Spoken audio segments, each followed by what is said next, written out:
हमने सबको खुद से दूर कर दिया, पर क्या हम उन्हें बचा पाएंगे? तुम जीत गए जीतू। जो तुम चाहते थे वो हो गया।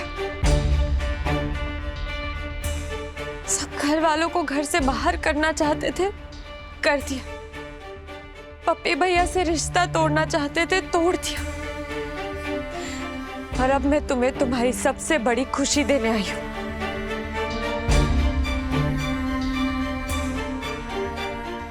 साबी, अभी हमें तुमसे कोई बात नहीं करनी है।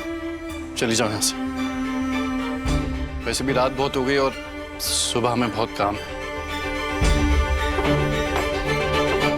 डिवोर्स देना चाहते हो ना मुझे?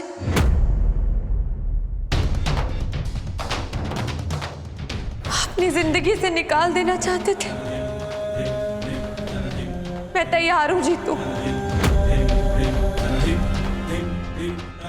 सनम, हम जानते हैं आप हमसे कोई बहुत बड़ी बात छुपा रहे हैं,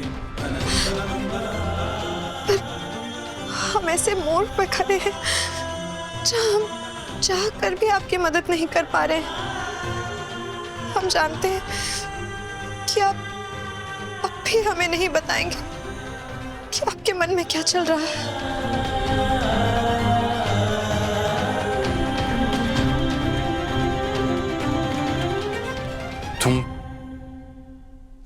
तुम मजाक तो नहीं कर रही हो? जिसकी जिंदगी खुद ही मजाक बन गई, वो किसी और के साथ क्या मजाक करेगी? मैं तुम्हें डिवोर्स देने के लिए तैयार हूं जीतू।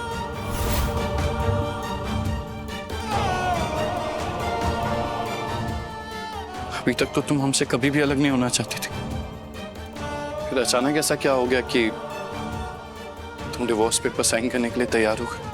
मुझे माफ कर देना जीतू, पर मैं जानकर भी ये सच तुम्हें नहीं बता सकती, वरना वो शीना तुम्हारा वीडियो सबके सामने ला देगी। तुम तो जानते ही हो ना कि मैं तुम लोगों की तरह समझदार नहीं हूँ। मुझे बातें जरा देर से समझ में आती। बस इतना समझ लो कि ये बात भी मुझे देर से समझ में है कि रिश्ते सिर्फ कागजों से नहीं बचाए जाते। रिश्ते में इज्जत होना भी बहुत जरूरी है। ठीक है, हम कल सुबह डिवोर्स के पेपर्स तुम्हें दे देंगे और तुम साइन कर देना। पर मेरी एक शर्त है जो तुम्हें पूरी करनी होगी, वरना मैं साइन नहीं करूंगी।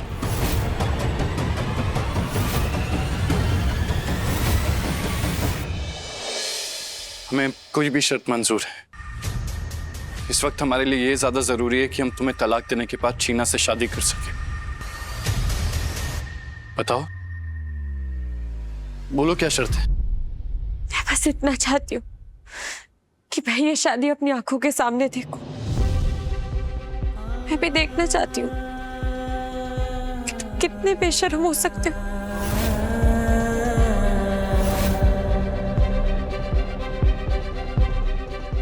हमें मंजूर है। हमें माफ करना सावी, पर हम तुम्हें खुद से दूर नहीं होने देंगे। हमारी और शीना की शादी होगी, पर उस दिन हमारा रिश्ता और मजबूत हो जाएगा।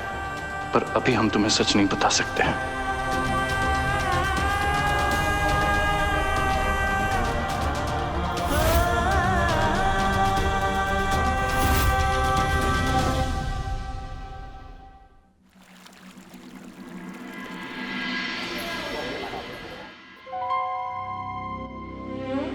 मामा जी।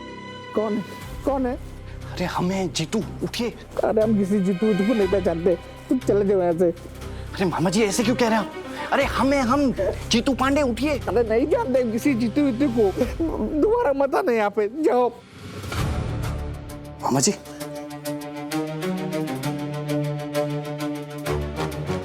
ये मामा जी, ये हल किसने किया आपका? आप बताइए, हमें कौन डरा रहा है आपको? बेटा मैं हाथ छोड़ा तो यहाँ से चला जा, अगर उसने देख लिया तो बहुत अनर्थ हो जाएगा, बहुत गड़बड़ हो जाएगी। मामा जी आप घबराइए मत, कुछ नहीं होगा आपको। अरे तुम नहीं जानते, बहुत खतरनाक है वो। हम जानते हैं, आप उस यक्ष से घबराए हो कि वो फिर से आपको सम्मोहित ना कर दे। हम ये भी जानते हैं कि वो आप नहीं थे जिसने हमारे परिवार वालों को गलत राय दी थी। वो यक्ष था जो आपका रूप लेकर आया था। तुम सब जानते हो जीतू। जीतू तो आपको बचा लो, हम बहुत घबराए हुए हैं जीतू, बहुत घबराए। नहीं मामा जी, हम आ गए ना, आपको घबराने की बिल्कुल भी जरूरत नहीं है, हम सब ठीक कर देंगे। आप बस आंखें बंद कीजिए और भोलेनाथ का नाम लीजिए। जय भोलेनाथ।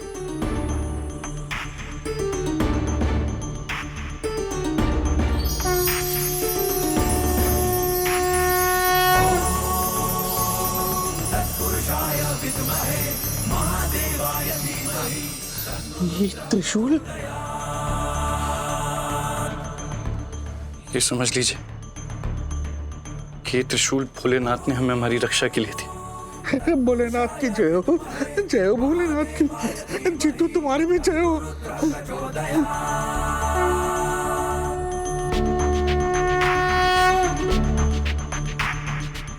मामा जी,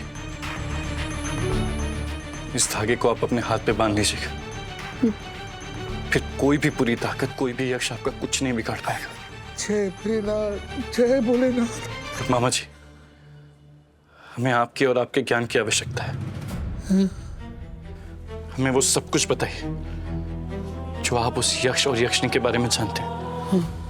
क्या चंद्र ग्रहण पे उनकी ताकत कम हो जाती है? हाँ जीतू, ये सत्य तो है कि चंद्र ग्रहण के दिन ये अपनी आम शक्तियां इस्तेमाल नहीं कर पाते, लेकिन हाँ, अगर जीवन और मरण का प्रश्न हो तो अपनी जीवन की आहुति देकर भी अपनी समस्त शक्तियों का भरपूर इस्तेमाल करते हैं, चंद्र ग्रहण होने के बावजूद भी।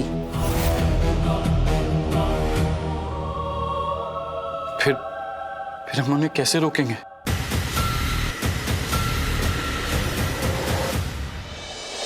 हम कल चंद्र ग्रहण के दिन ही इस त्रिशूल से उन दोनों का अंत करना चाहते हैं, पर अगर उन्होंने अपनी अपार शक्तियों का प्रयोग करके हमें या हमारे परिवार को चोट पहुंचाई तो हम क्या करेंगे?